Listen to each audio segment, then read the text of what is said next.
All right, on this episode of Project Big Screen, we have it's March, but it's a horror episode. We have Scream 7, as well as Psycho Killer, a movie that had 0% on Rotten Tomatoes just a few weeks ago. And then we'll talk about the new Paramount Warner Brothers deal. They're not going to Netflix; they're going to Paramount. Is Warner Brothers, and we'll do a top 10 list most overrated horror movie characters. All right, Project Big Screen, episode 22, 1st of March, 2026, a very, very highly anticipated month for the year of movies 2026. The Oscars are this month. Project Hail Mary this month, which is being hailed as a award contender, like Sinners was early in the year last year. It's hard. You never want to fall into the early hype too much.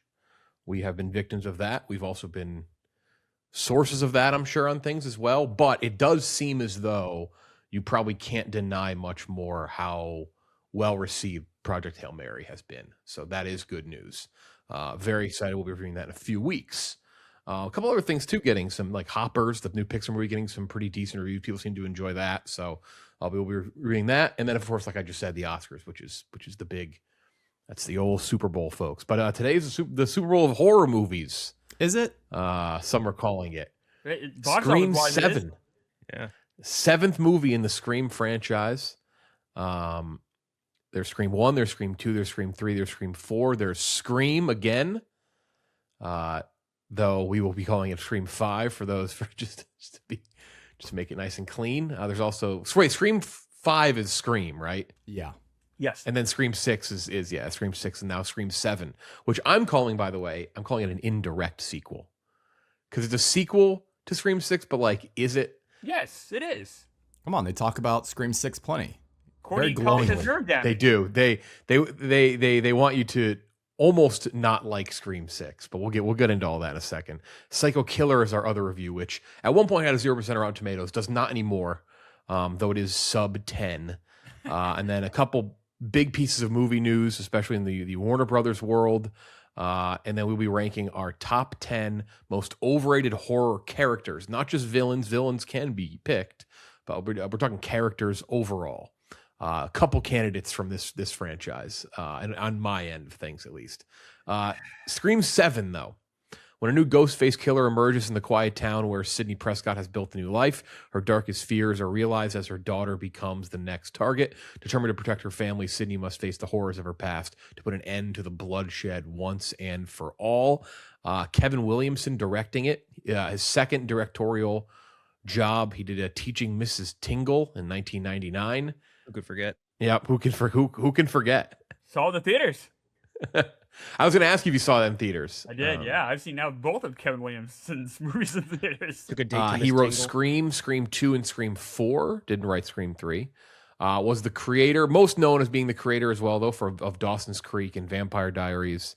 It is a sequel to Scream 6, though I joked about it being indirect because there are a lot of people involved in Scream 5 and 6 who are not in this, specifically Melissa Barrera, who was fired from the movie, made some comments on Israel-Palestine. We won't get too far into that, but that has caused quite a bit of controversy over this movie's release. With that said, it did very well at the box office. Like I'm a little blown away by it, honestly, because I thought it was going to do well, but not this well. Blew the doors off everything in the franchise. $64.1 million domestic opening, $97 million global opening. The previous record was Scream 6, which did 44, so it did 20 million more than Scream 6 did, which came out 2023. Is that when Scream 6 came out? So it came out a good chunk after the COVID era, too. Yes. So it's not like it was hampered really by COVID stuff. And that movie did great. It did. This just Crazy.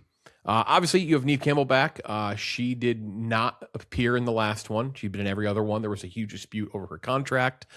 She apparently did get paid for this, and apparently quite a lot of money too. $7 million, I think. Yeah, she got a big chunk. Isabel May plays her daughter. Jasmine Savoy Brown, Mason Gooding back. The two characters get stabbed multiple times in every movie and somehow survive. Part to the point of almost like parody. Anna Camp is in this one. Jimmy Tatro, McKenna Grace. Timothy Simons is in the movie. Yeah. About Sure. if Ken Jack showed up on set for 15 minutes, he'd be in the movie as much as Timothy Simons was, which isn't even a spoiler. Like nothing interesting really happens to him, whatever. Joel McHale also in the movie. And then there are other people. I won't say who it is because we're not in the spoiler section yet. And it is pretty heavy on spoiler. 78% split around Tomatoes, IMDb 6.0, Metacritic 37, Letterboxd 2.4. Gooch is a huge Scream fan, so I'll let him start, though I will note, as he's alluded to the last couple of weeks, not very excited for this movie. Yeah, and I feel like I'm taking crazy pills hearing those box office numbers being read off. Like, is that really all it fucking takes these days? Just bring back the characters you recognize? But that's beside the point. I mean, well, it's part of the point. Scream rankings. Here it is. Number 1, the original. Then we go 2, 4, 6, 3, 5, 7, way down at the bottom. This is a pile of fucking shit. It tries so hard to go back and play the hits to the point where you're just like, are you fucking serious right now? Like, you're really doing this, just going through the motions and really going through the motions. I mean, this is lifeless. Lifeless on arrival. One of the worst reveals they've had in the franchise. And I'll be honest, they've had some bad reveals. This one takes the cake, though. This is fucking terrible. I'm selling all my Jimmy Tatro stock that I bought in 2012. Things are bad right now. I mean, it's a very hard movie to talk about without spoilers, but I'm landing at a 20 out of 100. I do think there are some things where it's just competent at points, just competently made, but it still like does nothing to, I mean, $70 fucking million. Jesus Christ. Terrible. Yeah, I'm going to stress what he just said. It is, when I say it's hard to spoil this, talk about the movie without spoiling it, like the big thing that is hidden in marketing is revealed in the first 15 minutes of the movie. So we're going to get into spoilers pretty quickly here after our initial thoughts, because it is, you just can't talk. And whether we like it or not, obviously we're not going to spoil it for people who want to go see it, who haven't seen it. So we'll get into spoilers pretty quickly.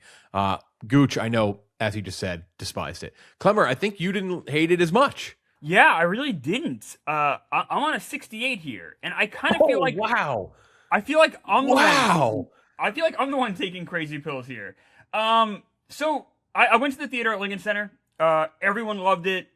Like the theater was like very boisterous. And it's a pretty big theater. I see the reviews. I hear people like Gooch who love the franchise. Clayton from another podcast, the BO Boys, he loves the Scream franchise. He hates this. I respect you guys a lot. It sounds like everyone hates this movie but me. I just don't know what else you kind of expect from this. It gave me kind of what I wanted. The third act was bad, and Gooch is right. The ghost face reveal, we'll get into spoilers later. It's terrible. It's right up there with, I think Scream 3 is just another horrible one, but it's right up there with the worst of them, for sure. But the first 2 acts, I was having fun. Joel McHale, I thought was like a fun added piece to this like world, I guess. He was in this movie?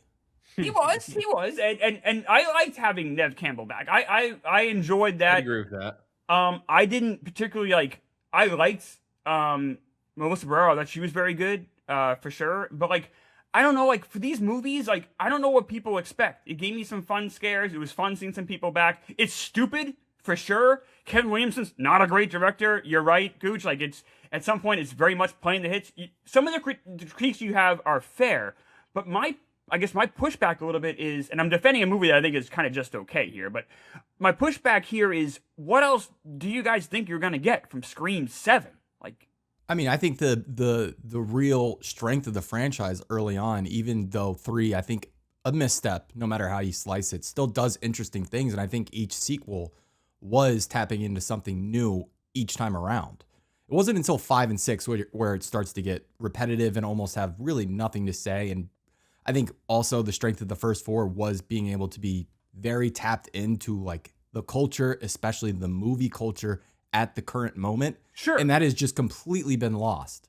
You're absolutely right. So it's like for most of the first 4, I guess you'd say, it's kind of like talking about the horror genre while almost like reinventing the horror genre at the same time. It's the first one does so well. You're absolutely right. But with 5 and 6, like 6 especially to me is like such like, it's kind of a slog. Like I'll say this, it's very slight. I enjoyed this more than 6, not by much, but a little bit. I feel like there's at least something here. I think 6, and it's not up to the level of Craven's entries, but I think 6 was getting back on track to actually doing something interesting with 5 I thought was fucking awful, but 6 I thought was like heading in the right direction, which made the exit of Barrera and Ortega just really fucking disappointing. Not everyone from that franchise, not everyone from New York City's got. Very clear about that, yeah. Oh. Yeah, a lot. So for me, a lot of them are like really the same. I think the original is a pretty clear cut above the rest. I think I don't really have any issues. Like enjoyed Scream 5, enjoyed Scream 6, probably a little more than 5. Scream 2, probably liked both more than those. 4, solid. They're all in the 70s for me. Scream 3 is low 60s. That's the one I like the least out of the previous 6. But this one's like not even in the same fucking universe for me. I really did not like this movie. I thought it felt so much more like Stab, the movie in the movie, than it did Scream. Like it's just we're so far for me from that first movie, which is a satirical take on the old horror movies of the past. That it's just like it's just parroting itself at this point is what it feels like. And I don't mind nostalgia bait at all. Like I think it has a place, and I think when done right, it can be great and it can be fun and enjoyable, and like it's a popcorn thing, right? You know, it's nostalgia bait isn't One Battle or Sinners or, you know, it's a different type of movie, but like it can work. And also Scream is, you know, if there's 12 pillars that prop up Scream, 11 of them are hearkening to the past. That's like the whole point. Like every movie after the first, like, is a flashback to something that previously happened and connected and tied. And, you know, whether you think that could be tired or not is one thing, but that is the trope of the movies. But it just doesn't work for this one. It's the reveal is so flimsy.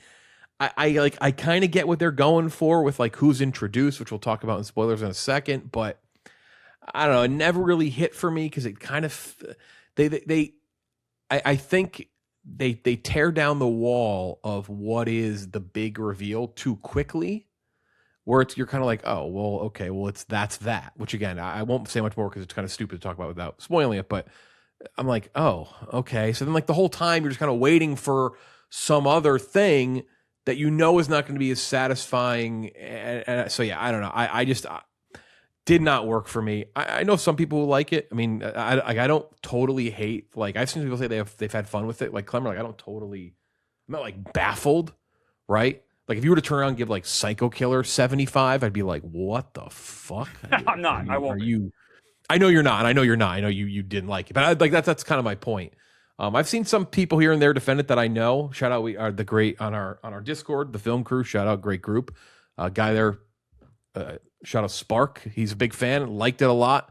So I've seen some arguments back and forth with people who I know who like the franchise but still kind of enjoyed this and felt that it slotted in and was like a little ridiculous, but worked in that way. So like I can't hate on if that's your take, but for me, it's like it all just felt so cheap and unearned and just like there to conjure up a couple like, oh shit, as opposed to like building into the story, which I feel like they've done in the past. So I just don't know how someone, I don't know how you can like, how you and Gooch can like Scream 6 or think it's like, okay, but then like hate it. To me, it's all the same.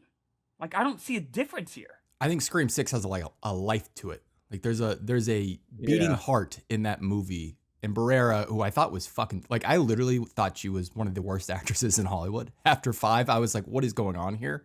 How is she leading this movie? And then 6, she's like almost a completely different person and really takes over, I think. Like, towards the third act in particular. I'll table that question, Clemmer, because I don't want to say much more because I think it's easier when you spoil it.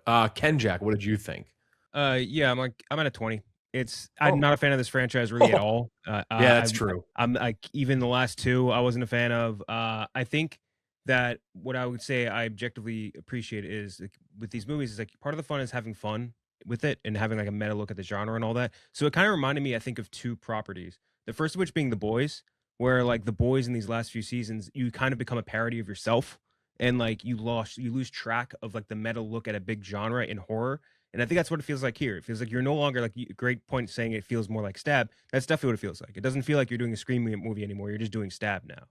And the other thing I would compare it to is like it's almost like Stranger Things in a way. In this last season of Stranger Things, where like you have here's 5 minutes of like a weird John Wick action scene of Joel McHale throwing like Krav Maga haymakers at Ghostface, interrupted by 30 minutes of explanation of people sitting around talking and explaining everything bit by bit by bit by bit.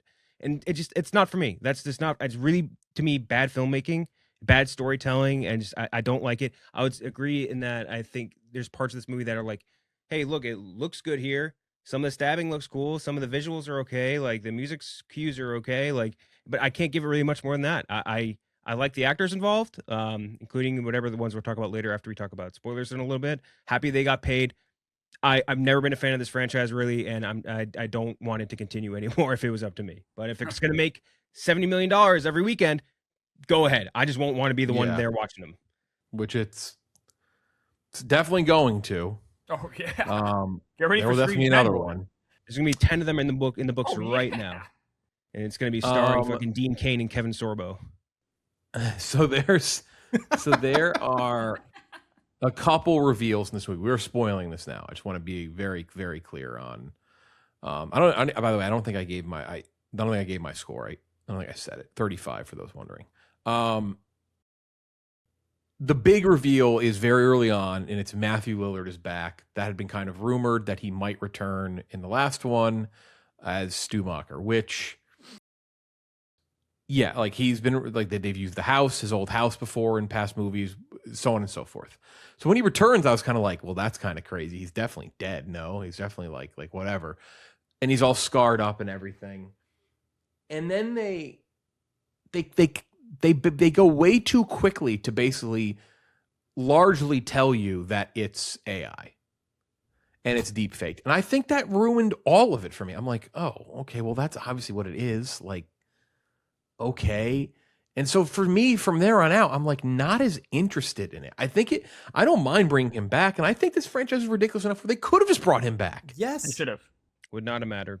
Instead of having him in front of basically like, how did he film his scenes? Do you think he left his house, or do you think he just set up like a Zoom call and was just like, hey, can you just like at the fucking camera for a second? Like that's what all these cameos, or I guess you'd call them cameos, all these reveals and returns with the AI technology felt like. It's like, how'd you even shoot these? Like, did you just like have someone like send in some footage from their laptop?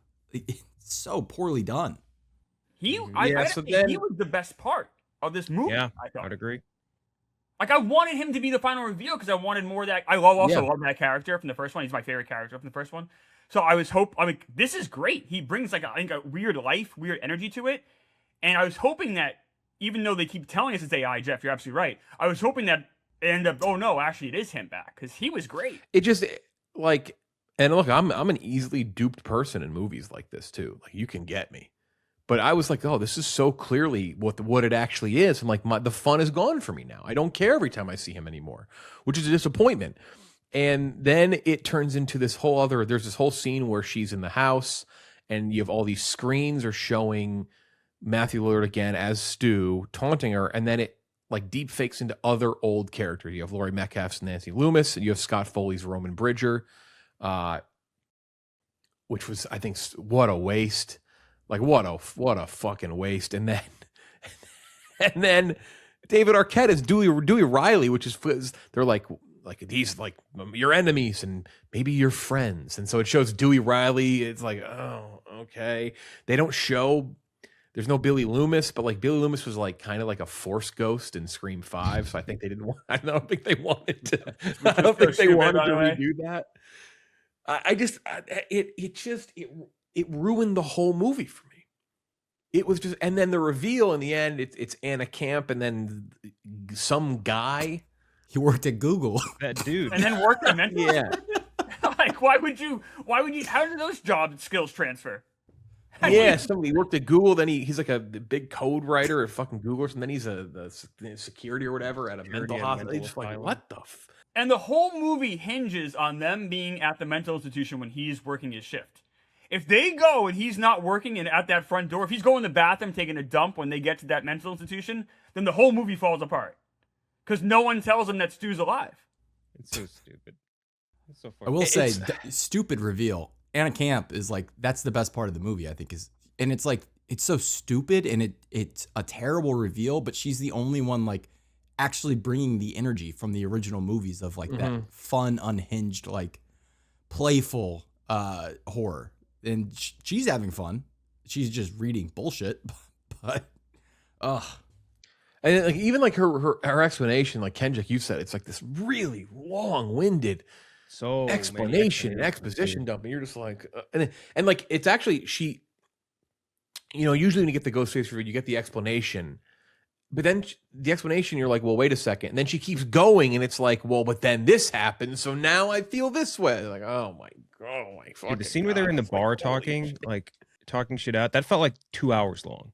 Like they're just sitting there talking about every single thing over and over and over again, and it like bookends with that kid from Gen V hitting on the one girl that the friend like with this was gross, dude. What a gross movie. Did you guys like the first 2 acts? I know, Jeff, you said the end kind of ruined the movie. I was having fun the first 2 acts. Like I would have been in the 70s. I had fun up until they told you that basically told you that it was AI. It completely took me out of it. I was like, I don't care anymore now.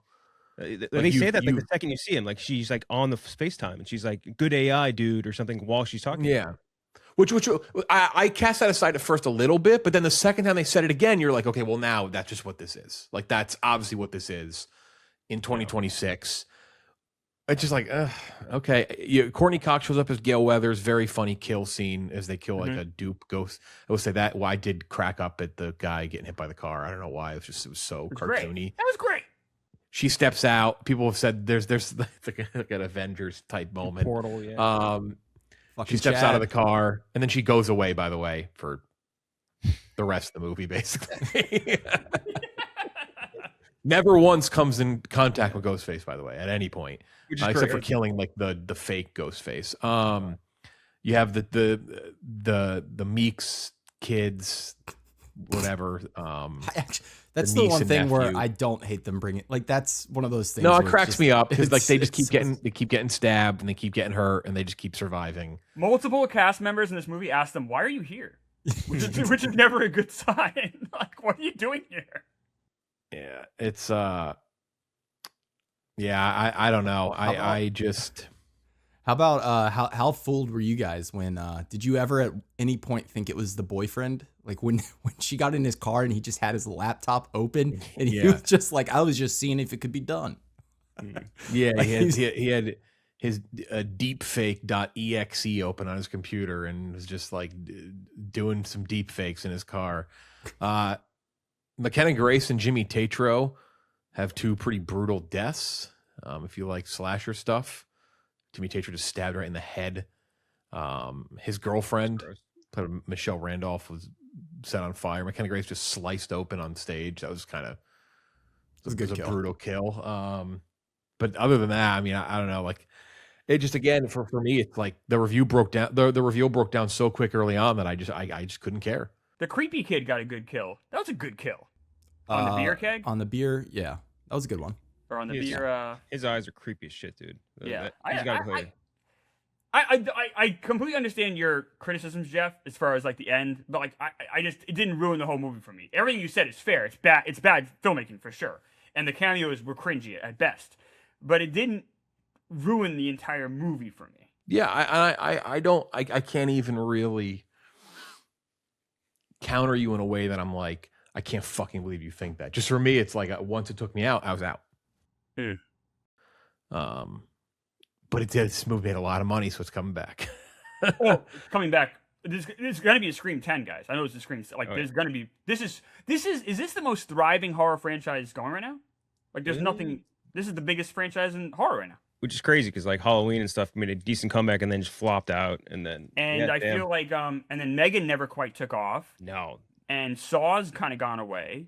So like, this is the biggest franchise in horror. This is one of the biggest franchises in movies right now. If it's going to open at 60. Movies by money made. I wonder what it is. I think so. I think maybe like virality, you could probably say Terrifier. But in terms of like size, yeah, it's this. What about The Conjuring? Conjuring, yeah. I guess it's over now. No, they're going to make another one. Oh, well, then The Conjuring. That's fair. Didn't that last one do like crazy numbers? That opened big. You're right. The It movies, I mean, they don't make any more, but they made money. Which one's the It movies? Yeah. Right. Yeah, but there's 2 of them. They're done. Yeah. Right now, this is the most. Conjuring's a good call, Gooch. One of, if not the most driving horror franchise right now is Scream. Yeah, not great. But if you had fun with it, you had fun with it. So we're kind of all over the map here. Very low from Gooch, myself, and Ken Jack. Clemmer, much higher on Scream 7. That is our review. All right, time to now review Psycho Killer. Hell yeah. A new horror movie directed by Curb Your Enthusiasm executive producer Gavin Polone. Don't let that confuse you. Nothing to laugh at here. Following the brutal murder of her husband, a Kansas Highway Patrol officer sets out on a journey to track down the perpetrator. As the hunt progresses, she comes to realize the man responsible is a sadistic serial killer, and the depth of his mental depravity and his sinister agenda is more twisted than anyone could have imagined. Hour and 32 minutes long, directorial debut for Gavin Polone, Georgina Campbell, Malcolm McDowell, speaking of horror legends, 2.15 million worldwide, 9%, 35% split on Rotten Tomatoes, real bad. 4.8 IMDb, Metacritic 28, Letterboxd 2.0. This is a stinky movie. This is one stinky movie. Gooch, what did you think? Just boring more than anything. Like not even stinky, just boring. I don't even think it's incompetently made outside of one stylistic choice with the voice. It's unbelievable. I don't think there's anything else to talk about with this movie, honestly. The voice is just like so absurd. Like you almost think it's a bit at first, and then it just goes and goes for the whole movie. I don't know. I struggle to really hate this movie because it does feel like something I would have just grabbed off the shelf or just thrown on Netflix during like a sleepover in high school and just sat there and just kind of talked over it the whole time and then just tuned in for the end. I'm at a 25 out of 100. I actually like Georgina Campbell. But outside of that, I mean, this is just boring. I was just bored out of my mind. This is that voice is so unbelievable that I think if the voice was normal, this might have been in like the 20s or 30s for me, maybe 30s if I'm being fair. Like I don't think it's definitely not the zero. Obviously, the way Rotten Tomatoes works, it can inflates, deflate, whatever the wording is. Rotten Tomatoes makes things seem worse than they are just because of how it is. So like it's not up there movies that were at one point a zero. This is no fucking like Gotti, right? This is though to be fair, right, Kendrick, Gotti was review bombed. It was, yeah. Don't let the critics tell you what to think, or what do they say? It's like decide for yourself. Shout out to E from Entourage. But the voice is so bad that it's worth like 30-ish points for. Like it's that bad. I think it's almost unwatchable. That's how bad the voice is. Like the people in my theater were laughing at it. Like almost every time the killer would talk, you get these chuckles because you're like, what the fuck is this voice? Like it's a type of thing. It's like a voice that you hear from like a parody of like Bane in The Dark Knight Rises. Like it's like one of those types. It's crazy. It's a boring movie, but I almost say it's a reason it's so bad, but it's almost a redeeming quality where I'm like really happy I saw this movie because to have experienced that voice is unbelievable. It's so bad. I mean, it's sub 10s for me. It's a terrible movie because I think legitimately think it's probably like a 30 to 35 range if the voice was normal, but the voice makes it so unwatchable. So 8 out of 100 for me. Clemmer. Like I think it's unwatchable because of that. It's so bad. It's so bad. Kobe. Clemmer, what'd you give it? I'm at a 28. It's kind of weird. So this first scene on the highway with Georgina Campbell and her husband is very good. It's except for the voice, which makes the whole scene just seem kind of ridiculous. There's no place the voice actually fits in less. The voice is ridiculous. Than this scene in particular, it's incredibly bizarre. But it's actually a pretty well shot scene, and I think Georgina Campbell's a pretty good actress. She's really good in Cold Storage. That's a better movie. Watch that instead of this. And I think there's a movie here where like chasing a serial killer across the country could be an interesting movie. Having said that, this is not an interesting movie. It's not a good movie. This movie's pretty bad. To the point where the Malcolm McDowell scene and maybe we could talk about it in spoilers, is so horrible. I'm like, does this guy need money? Like, I felt bad. I want to, like, maybe there's a GoFundMe for Malcolm McDowell we can donate to, because it's the only reason you would subject yourself to what he subjects himself to in this movie. Horrible. Yeah, I mean, it's bad. 28. It's bad. But there's potential there. It's just untapped. Yeah, I think I'm maybe a little bit lower than you. I'm at 21 out of 100 for Psycho Killer. And I think the thing that entices McDowell is like, hey, we got the guy that did the script for Seven, making a movie, and he was probably like, yeah, sign me up. That sounds great. And just had no fucking idea. Yeah, there's no two ways about it. It's bad. It's like a collection of ideas that I think could be good. Like the idea of like a satanic cult trying to blow up a new nuclear power plant, whatever, like that could be cool. Like that could be a very interesting series, like trying to like infiltrate and figure out what these people are doing, almost like like in Hot Fuzz, when like it turns out the entire town was like into part of this cult or whatever. Like if you did that and you find out like they're trying to purposely sabotage like a nuclear power plant, you could do something cool with that for sure. And like you guys said, Georgina Campbell, like she's been in good horror movies. Like she was in Barbarian, which we think was like one of the like more like revival type horror movies we'd seen in a long time. And she was also in a movie that this same guy, was it Gavin Polone, just directed in Cold Storage, which you said you liked quite a bit, right? It's a different director though, right? Is it the same director? I think it was the same director from what I saw. But either way, she was just in that movie. That was well directed. I'll look that up right now. Bizarre double feature if I looked it up right. But yeah, that was it was just a kind of a bizarre movie. Like it's some interesting ideas, none of it really comes out to fruition, and it's kind of a bummer. And the voice thing, like I don't know how or who they ADR'd that with, but that was really, really, really weird. He produced Cold Storage. Directed by Johnny Campbell, which Cold Storage I think is very interestingly directed. This is not. Yeah, so this is just, it's not, I don't get it. And the fact that the guy that did Seven wrote this too, that I don't get. There's a lot of elements here where it's like I don't understand how this all came together to become a shit show. But yeah, bummer. Not one I would say is you should be rushing to the theater to watch. I would like to know if there was some sort of production issue that forced that voice. Like, I wonder if there was something that happened and they had to go back and like change it or do it. Or I don't know, because like it just seems crazy to me that that's what they came up with. That they were like, yeah, this is it. Well, he's not an actor, right? He's like a mixed martial. Am I wrong? Like the killer is not. He's like a wrestler or MMA guy or something. Yeah, he's not. Yeah, he's not an actor. No. So maybe his readings were so bad. You're right, Jeff, because it's the only explanation. It's like a cartoon. It's insane. Yeah, I like if you explained to me that, oh, this happened and that's why it sounds that way, I'd probably be like, all right, that kind of makes more sense now.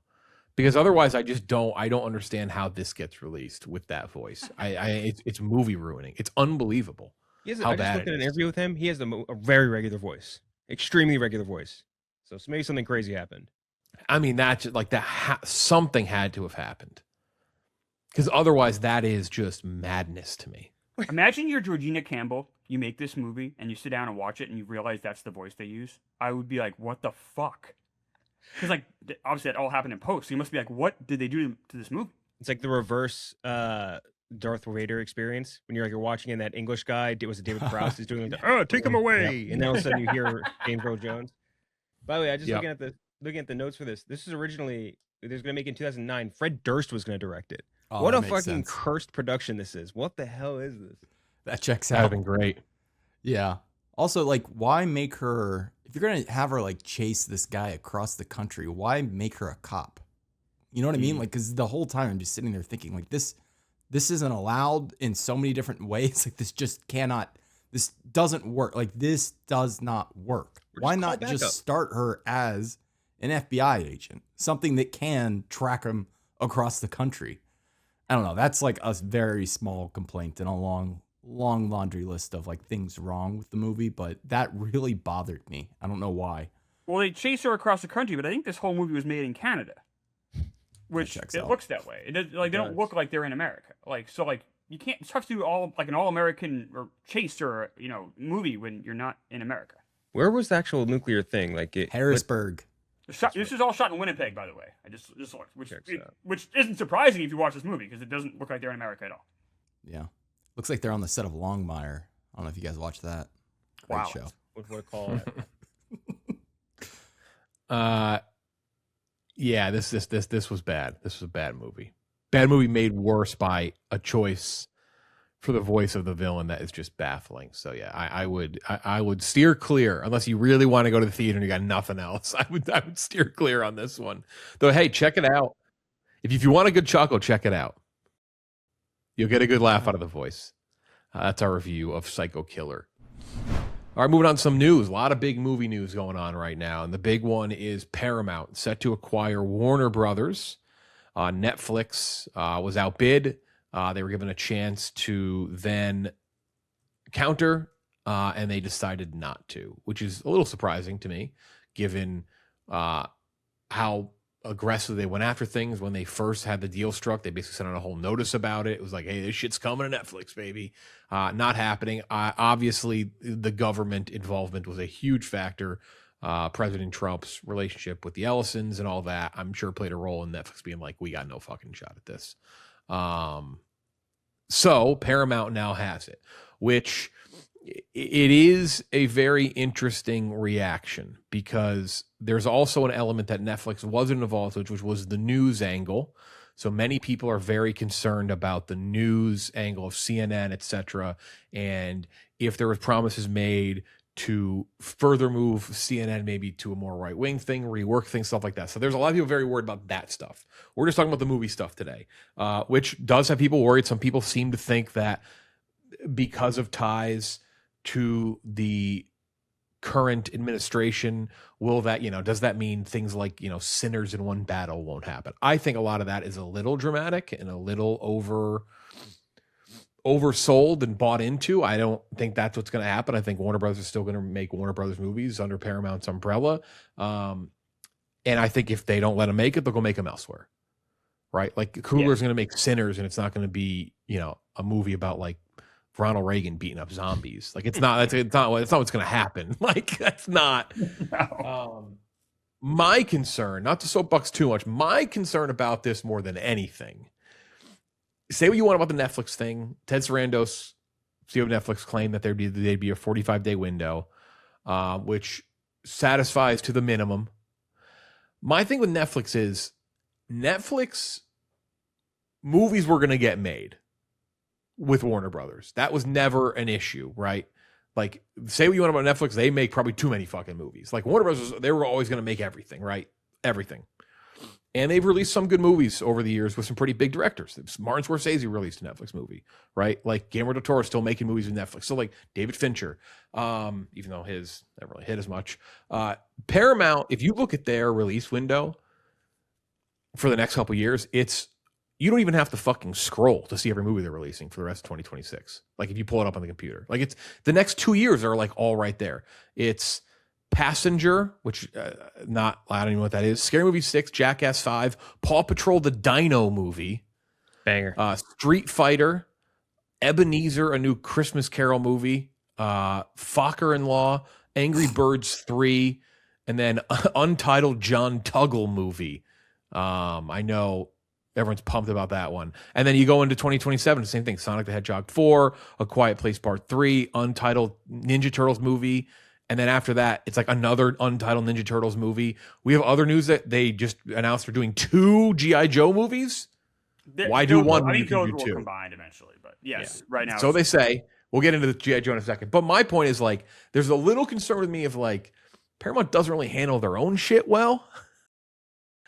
How are they going to handle Warner Brothers stuff? That is I think a legitimate concern for me, because I get the theater thing, and this is way better for theaters, we think. But I would never be worried about Netflix not handling things right, because they pump shit out and they let great directors and creators make whatever they want. That's my soapbox. That's my one concern with Paramount, because like you look at their shit, it's like, what the fuck? Mm-hmm.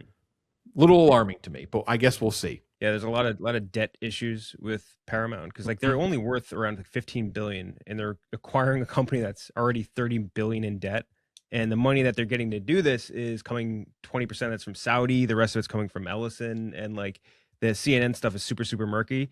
I would agree. I still think no matter what, this is definitely better for theaters, because if you're a Netflix shareholder, no matter what, your end game is to theaters to be dead, because it forces everyone else to be on your turf, which is streaming, where you have an insurmountable advantage in subscribers. So that's good for good for theaters no matter what. But the content thing is definitely worrisome. I think Paramount said they will have 30 combined movies a year, once it's all settled and everything like that. And I don't think I agree with you, Jeff. Everyone being alarmed like they're going to turn Warner Bros. Into this like super right wing thing. I don't think you spend this amount of money to become an unsuccessful movie studio. Like you don't do this to become Angel Studios. You don't do this to become fucking whatever Daily Wire. Like you just don't do that. You're doing it to make money, and you make money by continuing to make movies. So I do think that part of it is that'll wrap itself up. It's just like their content management at Netflix, I think, is probably better than it is at Paramount right now, and that the release slate thing is super worrying. I saw a couple people comment on this who are like notable people who like talk about movies all the time and stuff, and mentioned, when Disney bought Fox, they had an issue releasing things because of like bandwidth and like too many things, and things kind of pushed them. I'm like, that is not going to be the problem for Paramount. That is simply not a concern for them. And while that you may hear that and go, oh, that's a good thing. No, again, I just don't think they've handled their stuff well. So that's my one mild. So again, that'd be my worry. They haven't at all. Like Paramount has a philosophy, and you can see it. They try to make movies that are like middle of the road. I'm not even talking politics. Like, just like they're trying to make movies that are kind of like the 4-quadrant movies, or like movies that are kind of like for everyone. But when you do that, you kind of sometimes you make movies for nobody. Like they've been always kind of down the road these last couple of years, and I don't think that's a good thing. I'm more worried about that element. I also don't believe that Paramount is going to put out 30 movies a year. Even with the Warner Bros., I just don't buy that. I was listening to The Town, and someone had a good point on that. It's like, I got what I wanted, but now I'm scared. Like, I'm happy it's not Netflix, but like this alternative sucks too. Both of these alternatives suck. We're in a worse place today than we were last week. Like, no matter what them selling, and maybe this sale won't go through, by the way. There's still a bunch of stuff that DOJ could jump in. There's a lot of stuff going on. But like, movies are in a worse place now than they were last year. And that sucks. Like, agreed. We're losing a major studio, and look what happened with 20th Century Fox. When that got bought, we just get less movies. 20th Century Fox basically just ceased to exist, and then that doesn't make movies anymore. And I'm just afraid that's going to happen here, where we're just going to get like 15 less movies every year from a major studio, and that sucks. Yeah. Do you think there's any optimism though? And like, let's put it in like Crime Family, like a boss gets knocked off. There's a vacant hole. There's room for an A24 to become an actual pillar studio, and Neon, one of these smaller studios, to actually get the funding to, if there's a hole in the market, it'll be filled. That's like the beauty and the real idea behind the free market. If Paramount doesn't release good movies and Warner Brothers is gone and Universal's releasing 12, solid movies a year, there's a market for good movies. People will go to the movies. I think so. 20th Century went away, and now people just go to the movies less. Yeah, but 20th Century went away, and then A24 did take off afterwards, and a lot of the smaller studios did. A24 isn't bringing the revenue that 20th did. Those movies do dick compared to what that's not a major studio. They can't fund major movies. What's it called? Like Marty Supreme just got up to 170, 200 worldwide. That's the exception to the rule. A24 movies don't make money. But they're getting bigger yearly. 20th Century used to make? They are absolutely getting bigger yearly is my point. And I think that if there is space in the market for it, someone will go after it. Someone will be smart enough to say. A24 can't make a major movie. They can't go make like a Jurassic Park. They can't make a major movie. This is, I think, the bigger thing too is that people want to see besides us. The hoarding of IP and franchises, I think, will be a different part of this. Like, if you're like the situation you're talking about, where like this is a good, and I agree, this is a good spot for somebody to come in and make a bigger splash, and that might be Universal. That might not necessarily be a smaller studio like you're thinking, but like this is the time to really invest in making some original shit. Because original shit, you go look at the box office. Warner Brothers' big winners last year was original shit. So like this is the time to really invest in that instead of like let fucking Paramount go make 18 new Harry Potter movies or whatever, or go suffer like diminishing returns on that, and go invest in original shit. You don't have to spend a ton of money. Go look at fucking Sinners and Weapons and whatever, and making like multiple times back the returns, and go invest in there. And I think you could find a great spot to try and fill that vacancy that you're talking about. If you look at the top 10 movies from last year, though, it's Warner Brothers, Disney, 20th Century, Avatar, Warner Brothers, Universal, Warner Brothers. I have to go all the way down to, oh my God, like if you count Lionsgate, that's 20th, and A24 pops in at 23rd. Like they're all the big money makers in Hollywood are all major studios. That's where the money is, and we lost one of them now, and that sucks. Invest that money wisely. If you're A24, don't spend it on fucking Civil War. Spend it on something more close to Sinners. What was Civil War's final box office though? I don't know. 60, like a domestic. It was expensive. Yeah, that was a pricey movie. Civil War. 68 domestic, 127 worldwide. Yeah. Yeah. Hey, that's double back. That's fair. great, but that's the exception though. Most A24 movies aren't hitting that. No, and I agree. And that's like I'm saying, if you're going to be spending a ton of money on something, like that's maybe get a little bit more into the get into horror maybe a little bit more, like bigger budget horror, mid budget. Let's say. We'll see what Paramount does going forward with Netflix, and if it closes, we'll talk about that in the coming weeks. Netflix also is in the news. They announced Criterion releases. They've done a lot of Criterion movies, The Irishman, all really Guillermo del Toro stuff for the most part.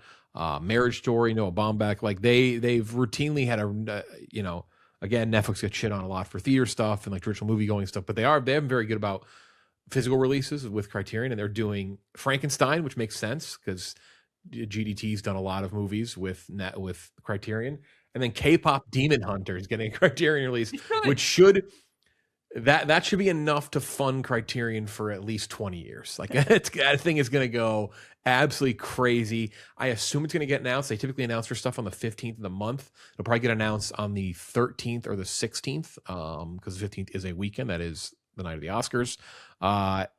And so I would just, I would, I think this is awesome. Some people were like bitching about it. It's like quality this, quality that. There are some stinky movies in the Criterion collection. I want to be very clear about that. Like quality is not a barometer. It's things that don't tip. The core idea of Criterion is things that don't typically get a release or wide release or a physical release to have a chance for more people to see. And that is what K-pop Demon Hunters is. It's a movie that was on Netflix.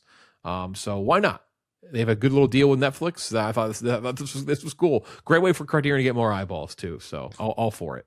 For me, Criterion is a time capsule too. Of like, all right, what were the important movies from this time? Like you can go back, and the Criterion's great. They have all these older movies, but you go back and you can kind of see some of. It's not always, but a lot of times, it's what were these kind of bellwether movies? Movies that either made an impact culturally, movies that had an impact creatively for future directors that were inspired by. And K-pop Demon Hunters is a very important movie for telling the movie story of 2025. It absolutely should get a Criterion collection. Completely agree. It's like both deserving, like philosophically, and like it is a smart business decision. So like, if anyone getting mad about that, I don't care. I'd be way more mad about Frankenstein than it would be about. That's just like a gimme to Guillermo del Toro than anything. Frankenstein wasn't so bad. Big time fart fest. It's kind of funny because we do or at least I usually make the fake Criterion releases every week, or every month, which people sometimes believe. The Adjustment Bureau, people really bought into the Adjustment Bureau because that's just like right on the line of maybe that's a Criterion release. Not entirely sure. Yeah, I mean, I cracked up when I saw it. I was like, oh man, no way. And I was like, I knew people get pissed about it, which I thought was crazy. I mean, I love it though. Good. So yeah, you should get the official announcement on that in the coming weeks. I mentioned a moment ago, but Paramount has 2 new G.I. Joe movies releasing, one written by Danny McBride, one written by Max Landis. Apparently they are going to converge eventually down the line, but they're doing it again with G.I. Joe. The last Transformers Rise of the Beasts did have G.I. Joe connection at the end. The Anthony Ramos character was, I think, recruited by the Joes. Yeah, they tried to do the fucking Iron Man. Like they tried to do the Nick Fury coming in at the end with like the card. With the government dude from House of Cards, who's in like he's the government agent in like every single movie. Second, Michael Kelly, I think is the actor's name. Oh yeah, yeah. Why is anyone Doug getting Doug Stampa? Yeah, Doug Stamper. That's right. Damn it! How to forget that? Why does anyone want to work with Max Landis? He's like a legit bad person. Like Turbo canceled. Yeah. Like why is this guy getting work? Every time his name pops up as another person writing a movie again, I'm like, oh, okay. Hey. Sure. Also, who's asking for fucking G.I. Joe movies in 2026? G.I. Joes haven't been popular for 40 fucking years. They weren't popular when I was a kid. I don't get why they keep trying to make this into a movie. Mm-hmm. I mean, you just made a He-Man There's also movie, which is crazy like, too. I get like the Snake Eyes element, but like the thing, like I get why Transformers work because it's the idea of seeing this cartoon become. But like G.I. Joe is just a soldier for the most part. I understand it's more complex than that, but like the general idea is like, okay, well, that's just like that's a guy. Like that's why like I get like Snake Eyes and I get all that. Like that's a character. It's a kind of cool, badass. But like the regular Joe is like, all right, that's just like a soldier. But both of them did make over $300 million worldwide. The Retaliation, that was a long time ago, but Retaliation made a lot of money international, which I didn't know. Maybe because The Rock, like he's big internationally. But that was the one where Channing Tatum died in like the opening 5 minutes, right? And the second one, I believe so. yeah, that was a statement. Yes. They marketed him, and then he died immediately. Not the first time that's happened, by the way. Or actually, no, that might have been the first time, but it That was happened the again first time. since. Yep. Yeah, sorry. Speaking of things that may not be working, Sony releasing or rebooting their Spider-Man universe, apparently. The villain verse, the SPUMC. Is that what it's called? The Sony Spider-Man. Sony Pictures universe of Marvel characters. Yeah. But it's a full reboot, though, right? Like they're not bringing back like Madam Web. Like it's going to be a full. Full-on reboot because it didn't work. And Kevin Feige and the MCU have not shown a lick of interest involving any of those characters. None. So yeah, that's something. And then one battle after another won the PGA Producers Guild for. So by the time this releases, we will know the SAG. There's a lot of assumption that the SAG Ensemble, which is the top prize, the SAG Screen Actors Guild Award, or the Actor Awards, which is just like. It's a SAG award. Like, come on, is going to go to Sinners. That is likely going to cause what I'm going to call fake hype for the potential showdown at the Oscars. The PGA is typically a pretty solid indicator for Best Picture. I think only 10 times ever has the PGA winner not won Best Picture at the Oscars. Now, I will put a pretty hefty note on that. It hasn't. It didn't align for the year that Parasite won, which, if you believe in the idea of sentiment and like the way people talk about like a movie and all that, and the voting pool for the Academy is so bigger than anything else, that like, yes, maybe Sinners has like kind of a role, like a run up. I don't know. One battle is the favorite, and it should be the heavy favorite, especially after winning the PGA. Another one was Moonlight in La La Land. Obviously, that was a kind of a wild ending just to begin with that. But so there is a chance. Sinners still has a chance to make it interesting, and I think if it wins the SAG, it will create more buzz than it probably deserves in terms of like a close race. But if one battle wins SAG, I mean, it is over. But the acting races are very close, as we mentioned. The supporting acting races are super, super tight. No idea who's going to win either of them. Sean Penn seems to be the favorite now, which is kind of crazy. Came out of nowhere. And then we're not totally sure. The SAG should indicate a pretty good run to next for 2 weeks from now for the Oscars. Amy Madigan winning at the SAG will be unbelievable, because then it is one of the truest crapshoots ever for any acting award. Between Misaku, Madigan, and Tiana Taylor. So we'll see on that. 2 trailers to talk about. Scream 6. This played before Scary Movie 6. It's not released publicly online yet. You can probably see some leaks if you Backwards. A reverse, yeah. Scary Movie 6. Yeah, there we go. There you go. Scary Movie 6 trailer. We'll talk about the Scary Movie 6 trailer. Scream 6 came out years ago. You could see it before Scream 7. It is leaked online, like I just said. But it's not fully released online yet. My guess is it will be online maybe by the time this podcast drops on the 2nd of March. I assume it's going to hit the public space soon. Parodying, apparently, or not even apparently, because you see some of it in there in the trailer. Sinners, Weapons, A Quiet Place, Terrifier, Get Out, Nope, Long Legs, Heretic, other things as well. A lot of returning OG cast members: Regina Hall, Anna Faris back as Cindy Campbell, Sherry O'Terry, Chris Elliott. I don't know. I was kind of excited for this, but then some of the jokes were pretty brutal. There's some pretty bad jokes in this trailer. A couple made me laugh. It does feel like a lot more like the old Scary Movies. This isn't going to be like one of those from XX writers, a Scary Movie. It does feel like a legitimate attempt, which is cool, and I like that. And if it stinks, I'm still going to be there to see it. But there were I thought there were some cringy jokes in the trailer. Yeah, I'm more of a Naked Gun fan than a Scary Movie fan. Like the style of satire to me I like more like the wordplay and just kind of.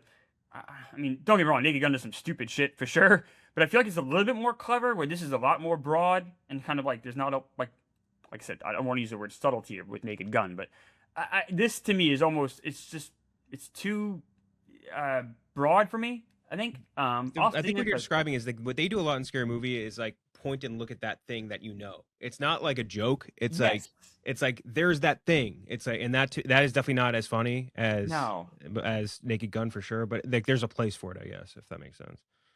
Yeah, just not nearly as funny when like anybody with a computer now can kind of do the point and look thing. Not everybody can write a funny joke, but anybody can kind of just like put that together. I don't know. That I thought this trailer was not funny. Like, at all. Kind of it was kind of sad. I was like, I love the Waynes, and this feels like the game might have passed them by because they like a they them joke to open up the trailer was like that was tough. I was like, Like, really? That would have crushed in 2016 though. That would have been top of At least we know this won't be woke. Yeah. Oh, I mean, the Wayans, brother. I love the Wayans. That was not great. I still like the original 3. I still think 3 is great too. I think they all kind of hit their mark and do what they wanted to. But obviously, this is the type of thing that just maybe doesn't work anymore. I don't know. Dude, the hat, the sheriff's hat when they do the signs thing in 3. Oh, so good. It's so good. Even Charlie Sheen's great in 3. She broke her wiener. Yeah, that always get a strong laugh out of me.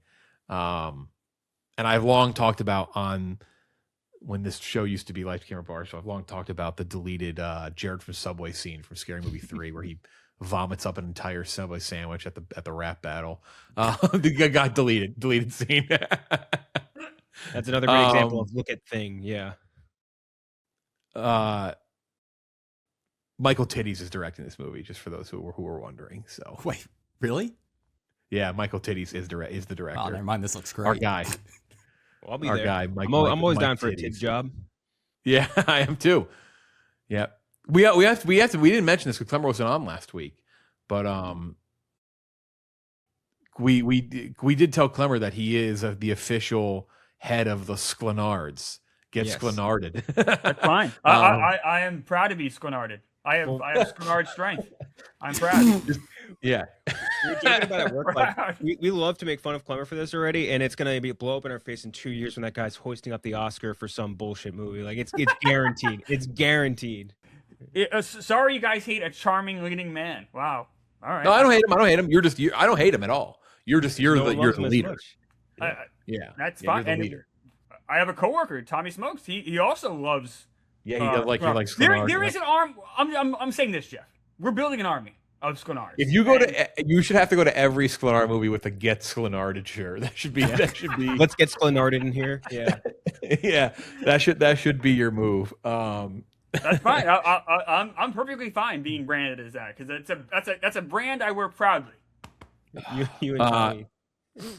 Here's a movie from A24, which called Backrooms, directed by Kane Parsons, the creator of the Backrooms.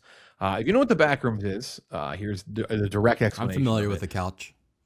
Yep. Are a fictional location. The Backrooms are a fictional location originating from a 2019 4chan thread.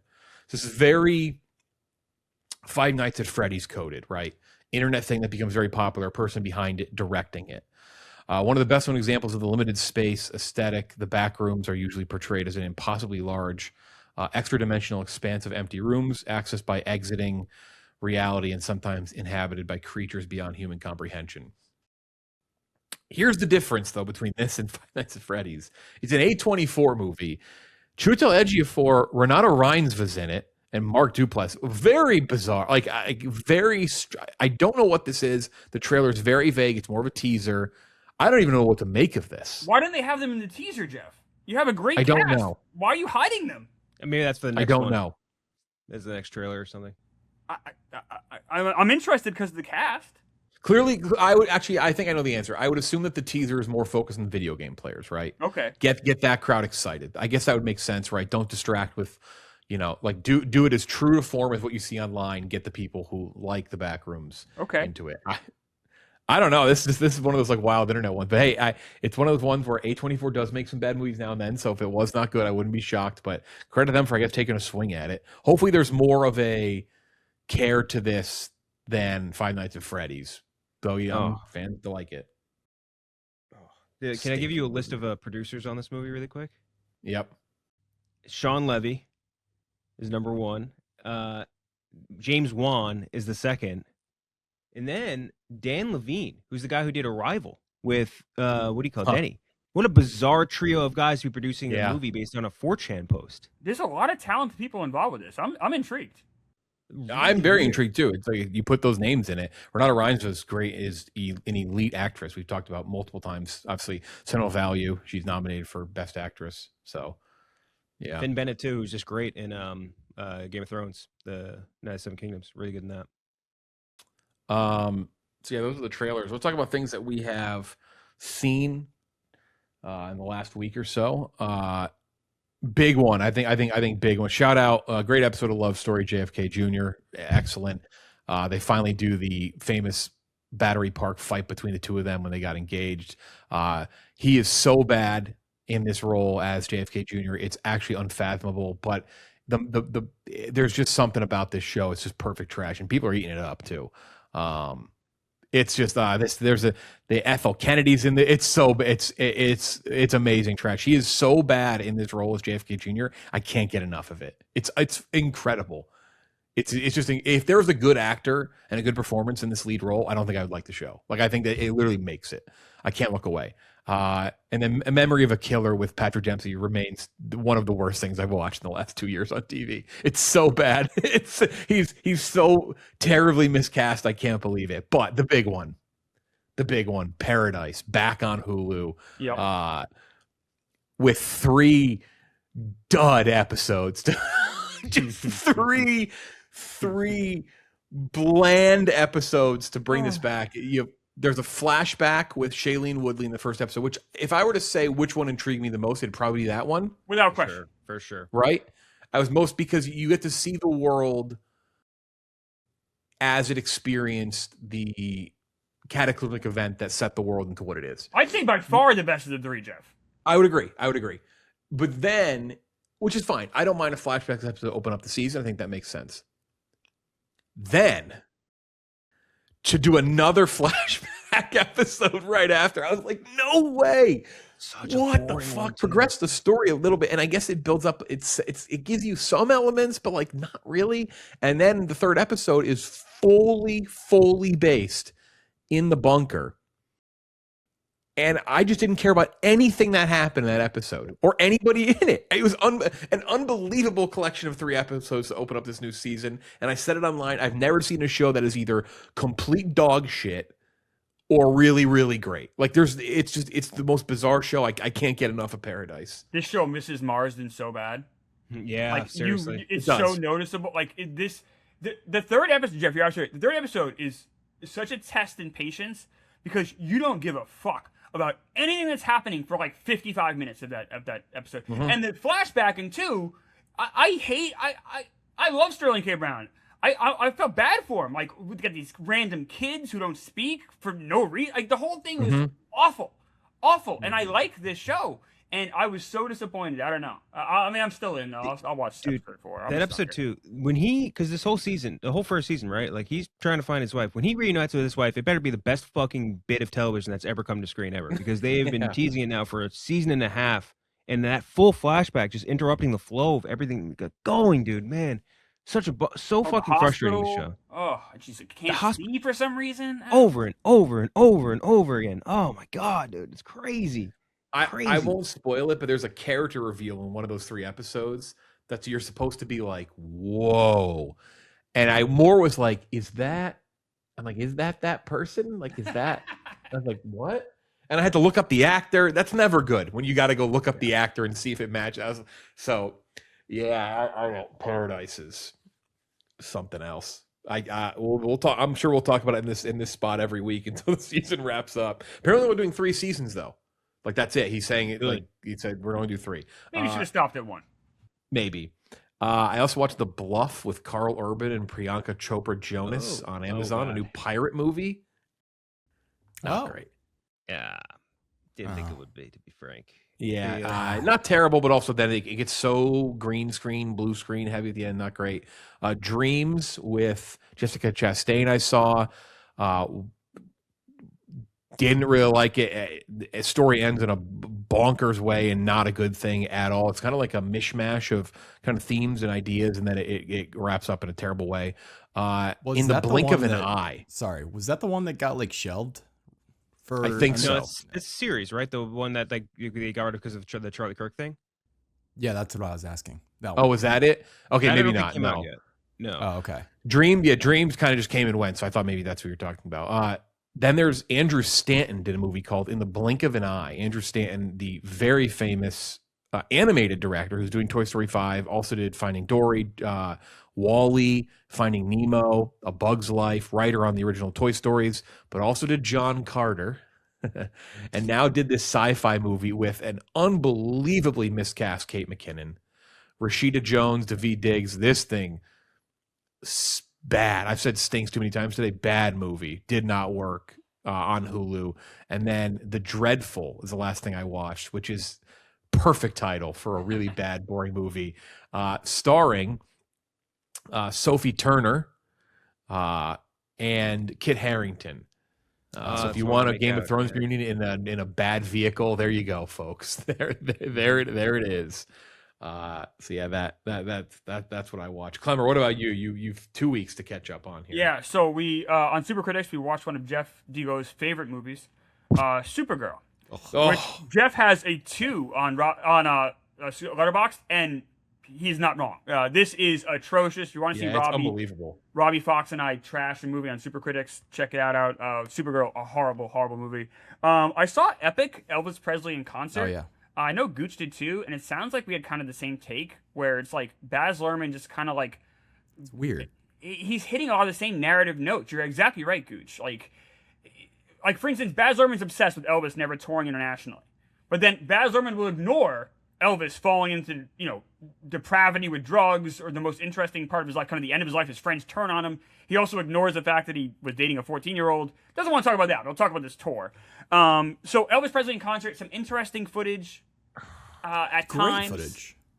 But then at times I'm like, It's I don't cut know. so weirdly. It's like he kind of butchered it in a way. I guess agree. it's maybe better if the Austin Butler movie never came out. But like having the context of that, he really just does the exact same thing over again, but this time with actual footage of Elvis. It's so weird. It's very weird. It didn't quite work for me. Some of the footage is interesting, but that didn't quite hit. I saw I Can Only Imagine 2. Jeff, you saw this as well, right? Yeah. Like this movie is a movie at war with itself. You have the lead character of I Can Only Imagine 2, which is a whiny guy with poop in his pants the whole time. I hate this guy. But then you have Milo Ventimiglia. How do I say his name? Milo, you close. You mixed up the first letters of the first. Milo. Yeah, Sorry, Milo Ventimiglia guy. You hit him with like the joke of like, yeah, more like Velo meant it. Yeah. No. I didn't mean to have any joke. I'm just an idiot. He's very good in this, in a compelling role. But it doesn't want to show you that person. It wants to show you this lead singer, which is just atrocious. I hate this guy. So the movie's kind of lousy. I Can Only Imagine 1 is kind of lousy. Like, what do you want from that? And then I saw Midwinter Break, which didn't quite work for me. Great performances by, more words I can say, Syrian Hines and Leslie Manville, and but the story itself just kind of peters out, and it's just not worth, the juice isn't worth the squeeze. Yeah, I need to see that one as well. I've not seen that yet. Ken Jack, what about you? I saw 2 things that I think I'm still embargoed on. They're coming to Prime soon, 2 series. Liked one of them, did not like the other. Sorry to be kind of vague. I'll double check if I can talk about them later. The Pit, still good. I don't like this season as much as the last season so far. And part of it is because, and I'm curious if I should send you guys clips of this lady. There's one lady, like the whole thing is it takes place in Pittsburgh, right? And the Yinzer accent is very, very, very specific. Like it is a very specific accent. And the one woman that they have on the show plays like the lead charge nurse, has like the worst attempt at a Yinzer accent I've ever heard. Like it's some weird mix between Boston and New York at the same time. She'd be like, talking to me like, "What are you doing over there?" And it's like, that doesn't sound like anybody from Pittsburgh that's ever existed. Like it's really bizarre. But other than that, it's still really good show. I think the only thing that maybe bothers me sometimes is like there's half the cast is playing like very real, grounded doctors. Like those are people you meet in a hospital or doctor's office. And then half of them are playing like characters, which are like you see in ER or Grey's Anatomy and stuff like that. And sometimes that clashes a little bit. Neighbors, still really good. The Safdie thing. And then we talked about it a little bit. The God of War still image kind of battle that's Oh happening. yeah, I knew we forgot something. I knew we forgot something. They posted the still image of the two dudes who are playing Kratos and Atreus from one of them, Brian Hurst, who you might know from like Sons of Anarchy and stuff, from God of War. But like, it looked bad. Its promotional stuff sometimes doesn't look great at all. Period. You can go look at stuff like Mad Max. Someone brought up, for example, like the early images of Mad Max from that same shit looked like garbage.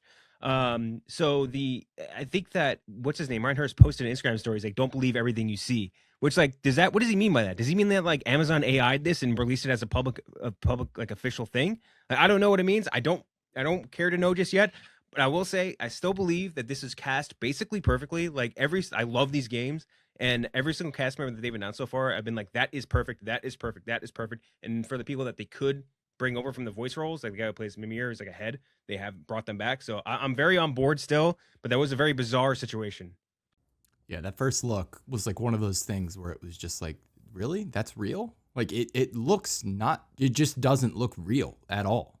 It looks fake. Which makes me think it's AI. Like Amazon AI didn't put it out and hoped everyone would be like, cool, and didn't realize everyone would be like, yeah, uncanny strange. valley. Also, you forgot to bring up one other thing, Kenjack, and that is the Scrubs reboot, which I checked out this week. Yes, right.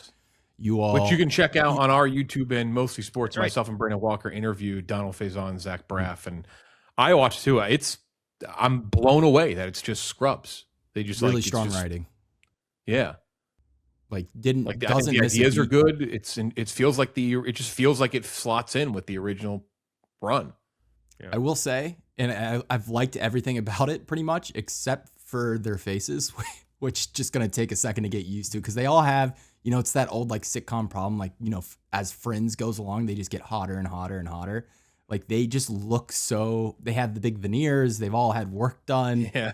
Hairlines are like perfect. It's a little off-putting, but outside of that, I'm like kind of blown away that it's written as well as it is. Dude, smart. They didn't lose what made, like, I thought they were going to do stuff that would change. Like, they would, like, a lot of the comedic beats are very, like, and people, I think it was Variety or someone, like, their review was like, yeah, it's millennial cringe or whatever. It's like, that's kind of what was funny about it. Like, that like, they didn't stray away from their exact style of humor, which I enjoyed. And they've just updated the jokes, which I think is smart. And it still has a little bit of heart to it, which has always been kind of like a foundational tenet to the show.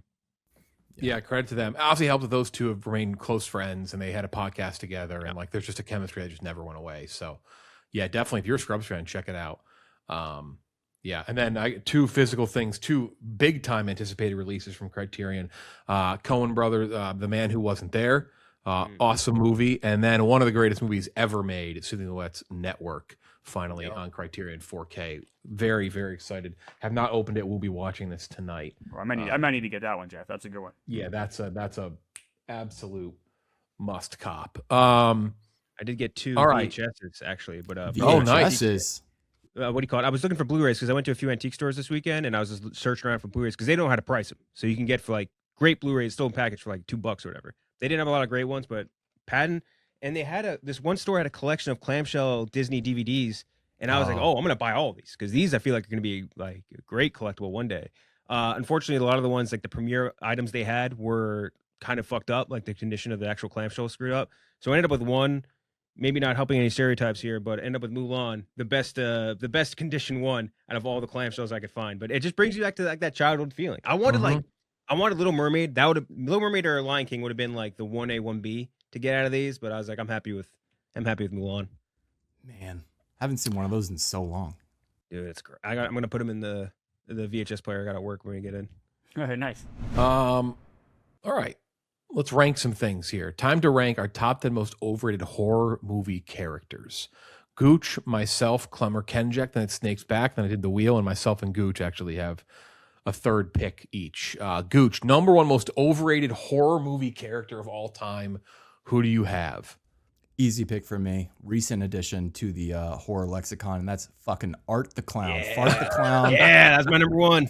Fucking loser. I don't understand people who like this guy. He has nothing. There's nothing to him outside of just being just the most disgusting kills you've ever seen in your life. Like it is. There are some movies out there that people label as like gore porn or horror porn. This actually fits the bill. Like you are a sick individual if you're showing up to this theater and being like cheering on Art the Clown. He is like I said, there's just nothing to him outside of just the sadistic nature of him. I hate him.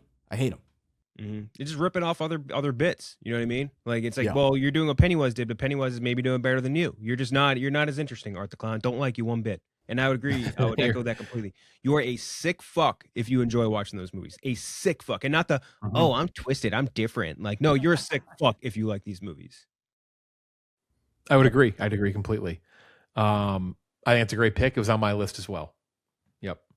And kind of to that sense, I'm going to go with another character kind of similar complexion.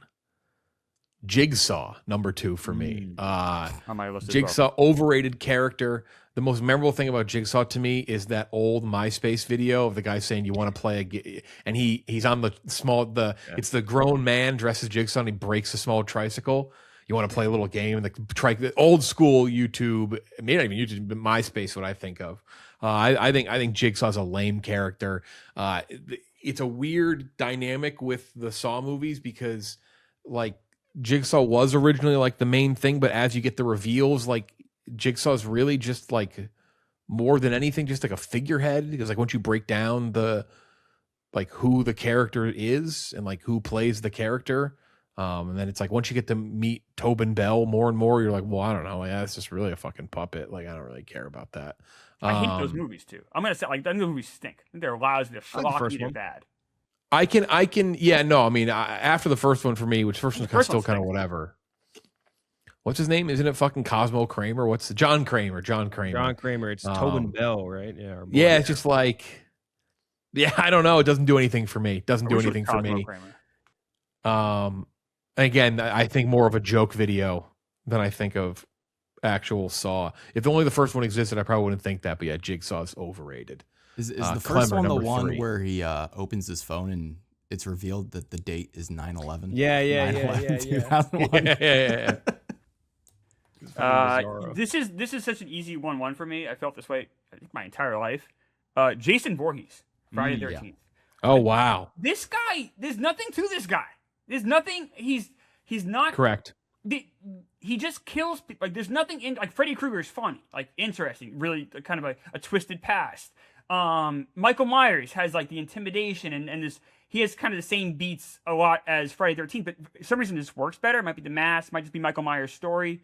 I don't like Jason Voorhees' story. I think the Friday the 13th movies like aren't that great compared to the Nightmare on Elm Street or Halloween movies. I think it's like a distant third in that ranking of 3. I think Jason Voorhees has been overrated forever. And then there's a reason he's kind of gone away. I think anything you can do with him. Jason Voorhees, never liked you. Also, the iconic first movie isn't really... True.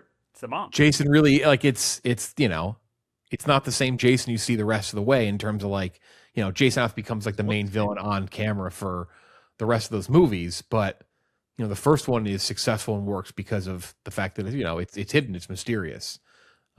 Yeah, worse I like not him, bizarrely. Right. It isn't him, yeah. So I like that. I like that pick. I probably should have that higher on my list. 3 villains off the top. Ken, Jack, you have back-to-back picks. I got 2, I guess. I think the first would be Chucky. Never once understood. Clemmer likes Chucky. I like Chucky. Chucky's funny. I was never afraid of Chucky. I never overly laughed at Chucky. Like, I know people are afraid of dolls, and I get that. Like, maybe it's like a clown thing for certain people, but like, I never took him. I never fell into either camp where I took him seriously, and I was like, oh, that's really creepy and scary. And I've never took him the other way. I'm like, oh, he's really funny. This guy rocks. Like, just never been a fan of Chucky. I mean, shout out to him bagging Jennifer Tilly. That's is no small feat. But like he is, it's not something I never liked him. Never really liked him. But maybe he's when it came out, it was shocking because it was a toy called My Buddy, and like there was a kind of a Chucky, but there's like a kind of a plush, and you kind of brought him around. So it was shocking to make like almost like a My Buddy evil. It hadn't really been done before, or at least not to that success. So it was shocking when it came out. Yeah, that element of it I definitely get. It's just like when I watch it at my point or whatever, it's just like I don't register with him. And I would say to a degree, maybe it's not even a great fit because like, is he overrated? Because like people like him. I don't think anyone's like batting down the doors for Chucky. Maybe I'm fighting against myself here, but like I'm never a big Chucky guy. I feel like he's big. Like I mean, you go into any hot topic, you're gonna find mini Chucky. Yeah. Great point. Great You, point. you'll if you see Chucky, and then if you turn too quick, you might knock over Pickle Rick stuffed animal. Yeah. So Pickle Rick or like the Who Ate All the Pussy hat, one or the other. And I'll back to back Chucky with, and this is kind of a nebulous pick. I don't know if you guys would be allowed or allow me to do it. I wanted to say walking zombies. So zombies in movies where they are not running. So 28 years later, whatever, like those zombies. I'm top of okay the with list that. there. Top of the list. Like, but a walking zombie, bro, just walk the other way and you're fine. You're safe. So I think walking zombies have never been like overly scary to me. They're almost like fodder to be destroyed in most movies. Like they're just kind of like funny to watch get blown up. So But the idea is that they couldn't like mob up, and there's so many of them. Even if they're walking slow, you can't defeat them. I think it's the idea of like trying to take on a mob. I think that was the original conceit. Yeah, but I'm way more scared of that same concept when they're running. Like, you know what I mean? Like in World War Z Yeah. or like in 20 years later. I think that to me is way, way, way scarier. Because like you could figure, like at least in part of the logic is like, oh, you can just walk the other direction, like in Walking Dead or something like that. You just okay, I'm going the other way, and like or you can make traps or you can build up enough defenses. They can't do anything. They're just morons that can't walk more than a mile an hour. So like that part of me, I think is not as scary. I think they're overrated overall in the genre, but running one's top. I tried to figure out like which I was on the same path where I was like walking zombies. They really just lost like all their aura after 28 days later. Like once we had running zombies, it was like now you go back and watch those walking zombies. It's like watching basketball before they could like dribble. Exactly. It's like watching the no left hand dribble Bob Cousy or whatever. Like it's like well, okay, why I know how to beat this fairly easily. Yeah. Yeah. Yeah, that's a good pick. I like that pick. Clemmer 6. I'm gonna go with a non-villain here. Nancy from Nightmare on Elm Street. Nancy stinks. Heather Langenkamp. She doesn't have the acting chops to pull this off. She's boring. She's milquetoast. Never liked Nancy. She reappeared in a couple of the movies. Always would bum me out when she's back. Not a Nancy person. Was bummed she survived the first one. Nancy, no, Nancy stinks. Nancy's boring. What was she looked at for you guys? Was she like a sex symbol or was she like a... She was in a sitcom called Just the 10 of Us, which was a Growing Pains spinoff. But even then, she wasn't. She was like the nerdy daughter. There was basically this gym coach, and he had like 7 or 8 kids, whatever. And she was even then kind of like the nerdier daughter. The other daughter was the sex symbol. So I would say no. Gotcha. Heather Langenkamp? Langenkamp, yeah, Langenkamp, yeah. What a yeah, name. no. Yeah, I mean, I guess I'm gonna have to go. I have the next pick. I'm gonna go Final Girl for 7, and this is very biased. Fine in the first one, but just enough of Laurie Strode. Give me a break. Just enough of this stupid character. Those Halloween movies, they rebooted it, the soft reboot, and it was good when they came back. And then the other ones, oh my god, So stupid. And like again, there's a bias of me being annoyed. Jamie Lee Curtis, her talking about the Me Too movement being the inspiration behind that one Halloween movie, just a character that you just lose. Like it gets so goofy in some of the other movies, the sequels, and like her being this, which you kind of saw in Scream 7, right? Like the safe room and the guns in the hidden in the cabinets and the bars that drop down. And it's just like it's enough already. Like You just hate Jamie. I'm not a Laurie. Again, it doesn't help that Jamie Lee Curtis just annoys the shit out of me. This was going to be my next pick. So like, Okay, I'm 100% on board with you here. I have a lot of respect for certain periods of Jamie Lee Curtis's career. Not recently. It's been tough. It's been tough for the Jamie Lee Curtis fandom, I would say. Yep. She won an Oscar. Yeah, and that was the least deserved Oscar maybe the But I'm last saying 10 if you're a years. Jamie Lee Curtis fan, it's not been a tough time. It was a bad Oscar. It was a bad. She wasn't even the best supporting actress in the movie she won in. It was crazy. Ella McKay. Oh, it was so Oh bad. my god, I forgot about her in that movie. Oh my god, She's the shoulder you can cry on. Oh, what a movie, Ella McKay. What a fucking movie. Oh. All right, next up, Gooch. Number 8. This might be controversial. I imagine Clemmer won't like this pick, but Pennywise. Oh. Pennywise, I think, is Specifically, specifically in It Chapter 1 and 2. yes, correct. He just, and 2, I think 2, he just really like, oh my God, what the fuck is going on? Yeah, here? Like, this is the tough kids because being able to be you're beaten not by like knocking- kids being like, I'm not scared of you. Yeah. Like, You're not knocking the performance, so this is fair. Okay. This is fair. It's more the character. It's like I have a tough time because he is so good, Skarsgård, in that role. But I get what you're like. The character itself is a loser in Chapter 2. Loser. By the way, I think they handled the character so well in the series. For those who haven't watched it, like incredibly well. But yeah, he is a loser in the But he's second a loser movie. in the book too, or even like if you watch the back half of the Tim Curry miniseries, like the second half of it's just not good, and like they don't really know what to do with Pennywise at that point. Like Stephen King even, I don't think really knew what to do with him. But the performance is so good. Tim Curry's great. Skarsgård is great. I mean, we just took Jamie Lee Curtis, Oscar winner. This went right before this. Great performer. No, but he's good in that role though. It's just not a scary character. I think He's Pennywise is good, great. but Pennywise is scary.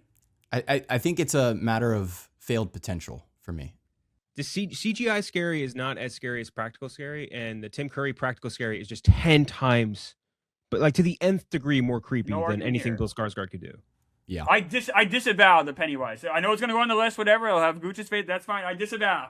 I'll make sure to note that it is the modern interpretation, because I think it did cross my mind a little bit, because I do hate him in that second, but I like Skarsgård so much I couldn't do it. I couldn't pick it. For me, we're gonna throw a non-villain male on this list. Dewey Riley. Get out of here. Get out of here. Enough is enough. The better character is Doofy from Scary Movie. That's the better character. The parody of Dewey is better than Dewey Riley itself. He does the Kaiser Soze. Fuck, that was good. Yeah. Right, let's say he does Usual Suspects at the end. Yeah. Lay off like that Dewey. Come on. Dewey very much serves his purpose in the early part of this franchise, and I'm glad they killed off Dewey. But Dewey just like,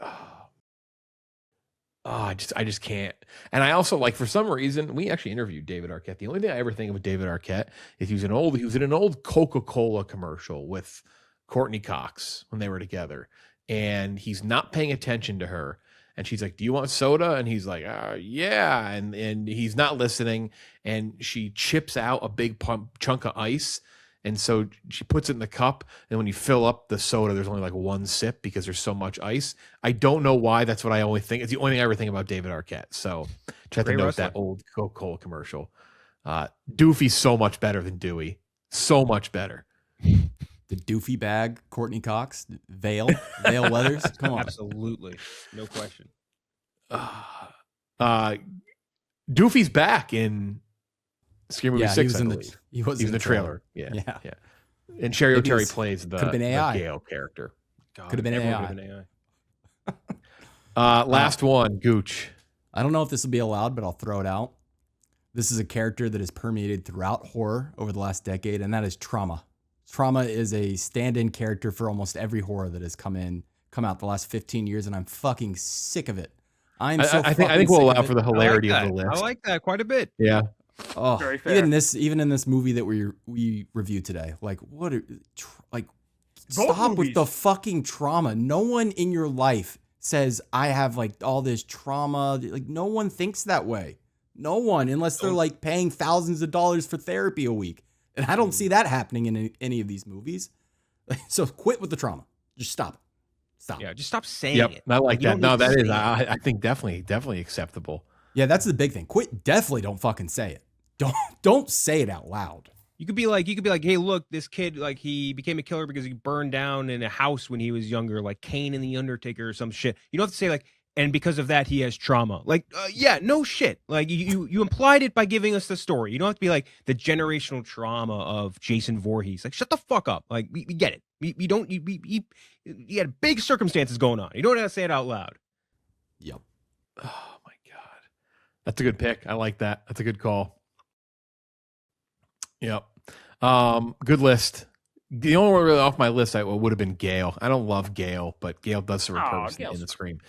Also, the appearance in this one soured me so much. But I didn't put Gale there. So what the fuck was she doing in that third act? Like, why is she not getting the keys for? Like, why did Neve Campbell not get the keys from Gale? She just great question. Yeah, and then Gale's like, "Where did you go?" She's running. She's like on the phone. Right, she ran 10 miles in that final act. I had on my honorable mention Lestat from Interview with the Vampire, Tom Cruise's character. You think that's overrated though?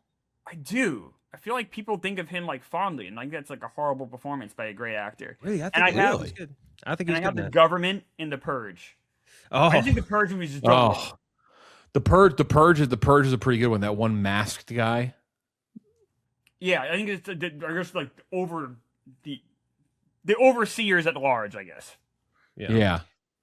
I had Ghostface on my list because I think Ghostface, maybe partially because of extra whatever, like stuff happening in real life, because everybody, the least inventive, least cool guy you knew in high school had a Ghostface mask, which was me. Like everyone had a Ghostface mask, and it just was never a scary villain to me growing up. Like I was never scared of Ghostface.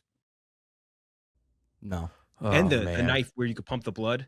Yeah. Do you remember that Oh, one? yeah. Oh, that's a sick. the You guys mask. remember Great. the Scream face where you Yeah. pump the blood through the ghost So face? that to me is like a 1A Halloween costume prop toy. Oh, whatever. yeah. Like that. Whoever invented that, I hope he sees great things in heaven wherever he or she. Yep, lives. I'd agree. All right, good stuff. It was a very horror-based episode on March 1st, but people are seeing Scream, making a lot of money. Next week, we're going to do kind of a big group review of like a couple things. We have Hoppers and The Bride, Pixar movie, and then The Bride, which one of my least anticipated movies of the year, but excited to see it because I do not think it's going to be good, but we'll see. Then we are going to do kind of a collection of reviews for It Was Just an Accident, as well as The Secret Agent. Is there anything else we're reviewing out of the international pool for the Oscars? I forget. Which probably should do. I don't know where you'd find Kokoho, but I keep hearing about how great Kokoho is. That's the one with Ken Watanabe from Japan, but I don't know where you'd find it. But those are the main ones we'll definitely do that are nominated at the Oscars. It Was Just an Accident and The Secret Agent. So we'll definitely talk about those. Otherwise, that is it. For Ken, Jack, Gooch, and Clemmer, I'm Jeff D. We'll talk to you next time.